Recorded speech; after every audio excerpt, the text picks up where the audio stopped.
اس کا. وہ کہنے لگے صاحب آپ نہیں سمجھے, ہمارے حالات سمجھا اس کو. میں نے کیا سمجھا؟ کہ اللہ کے پاس جو علم ہے, علم غیب وہ ذاتی ہے, رسول کے پاس ہے جو عطائی ہے. تو میں نے کہا یہ کون سا مسئلہ ہے بھائی, یہ تو ہر آدمی, یہاں تو غیر مسلم بھی کہتا ہے کہ جتنے غیر اللہ کو پوچھتے ہیں ان کے پاس بھی پاور وہ عطائی ہی مانگتے ہیں. کون کہتا ہے کہ ڈائریکٹ ہے؟ سب کا تو یہ مسلک ہے. میں نے کہا یہاں بھی گھپلا. تو میں نے سوچا کہ آج کے بعد دیکھا جائے کہ قرآن کیا ہے اور حدیث کیا ہے. اور پھر مفت قرآن پڑھنے کی عادت تھی نہیں, میں اس کو کورس میں نافذ کر دیا. میں نے گھنٹی اپنے پاس رکھوں گا, پڑھاؤں گا.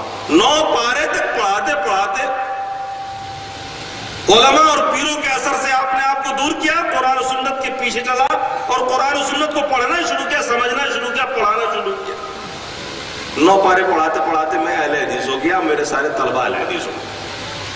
پڑھنے والے جو تھے وہ سب اہل حدیث. کہنے لگے اسلام تو یہ ہے, ایک دم آسان شاندار اسلام, جس میں نہ آپ کی چہرے کی رضا دیکھنی ہے, نہ ان کا یہ دیکھنا ہے. ابھی تک تو یہ عالم تھا کہ غیر اللہ کا خیال رکھتے تھے تو کبھی یہ ناراض نہ ہو جائے, کبھی اس مزار کو دیکھنا, کبھی اس کو دیکھنا, کبھی ان کا شکن سیدھا کرنا. یعنی 10 کی اتباع کرنے کی وجہ سے 10 کو راضی رکھنا پڑتا, اور 10 کو راضی رکھنے میں بڑی پریشانی ہوتی تھی.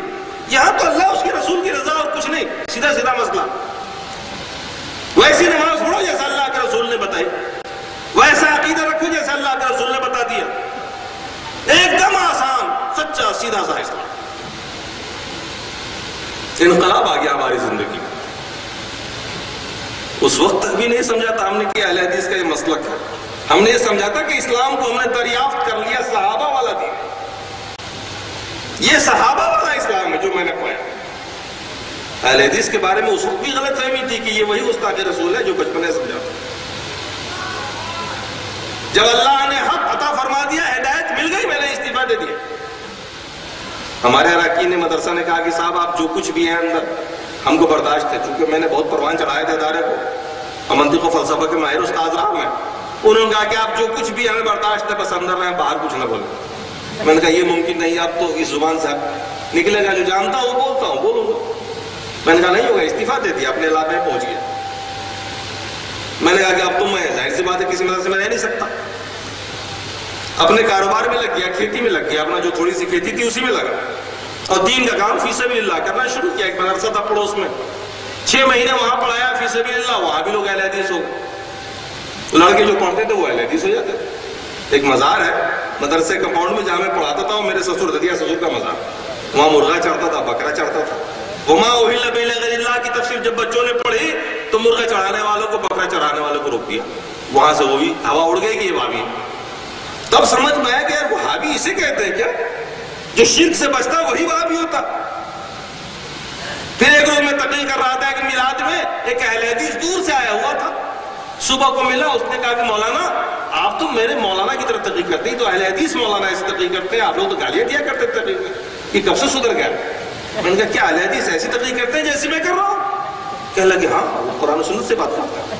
میں نے کہا ملاؤ کسی اہل حدیث سے, عالم سے, تاکہ میں انٹرویو لے سکوں. اب میں پتہ لگانا شروع کیا کہ دنیا میں اکیلا ہی تو نہیں ہوں مسلمان, یا اور بھی کوئی ہے اس اسلام کو ماننے والا. کہا کہ ہاں صاحب ملائیں گے. میں نے کہا خفیہ طریقے سے لے آنا فلاں بازار پہ. ایک مولانا عبدالعزیز ہمارے یہاں. میں نے کہا ظاہر سی بات ہے اگر لوگوں نے دیکھ لیا مسافہ کرتے ہوئے تو میرا حقہ پانی بند ہو جائے گا. میں نے کہا چپکے سے لے آؤ. ایک ہوٹل میں چپکے سے لایا. میں پہنچا, گیا, قریب دیکھا, مولانا یہی مولانا ہے جن کے سر پہ ٹوپی بھی نہیں. میں نے کہا یہ کیسے مولانا ہے, کیونکہ ہم تو عادی تھے اس مولانا کے دیکھنے کے. آنکھوں میں سرما بھی نہیں, چشمہ بھی نہیں. اردو علماء حدیث تھے, سنت کے مطابق لباس پہنے ہوئے تھے. گفتگو ہوئی, انہوں نے اپنا عقیدہ رکھا, میں نے سب پوچھا. جو کچھ بھی انہوں نے جواب دیا ہم اس سے مطمئن ہو کہ قرآن و سنت میں ہم نے یہی پایا ہے. اگر یہی اہل حدیث ہے جو آپ نے بیان کیا ہے تو یقیناً یہ قرآن و سنت کے مطابق ہے, اور میں بھی اہل حدیث ہوں آپ کے ساتھ. اس دن محسوس ہوا کہ نہیں, ایک طبقہ دنیا کے اندر ایسا موجود ہے جو قرآن و سنت کا شائق ہے, قرآن و سنت کا عامل ہے, قرآن و سنت کو مضبوطی سے پکڑے ہوا ہے, بھلے عمل میں پچھڑ رہا ہو مگر قرآن و سنت کو پکڑے ہوا ہے. اللہ تبارک و تعالیٰ نے ہمیں بھی اس گروہ سے منسلک کر دیا. اس لیے میں کہا کرتا ہوں کہ اہل حدیثیت میری دریافت ہے, میں نے اس کو بڑی مشکل سے پایا ہے. اللہ تبارک و تعالیٰ نے آپ کو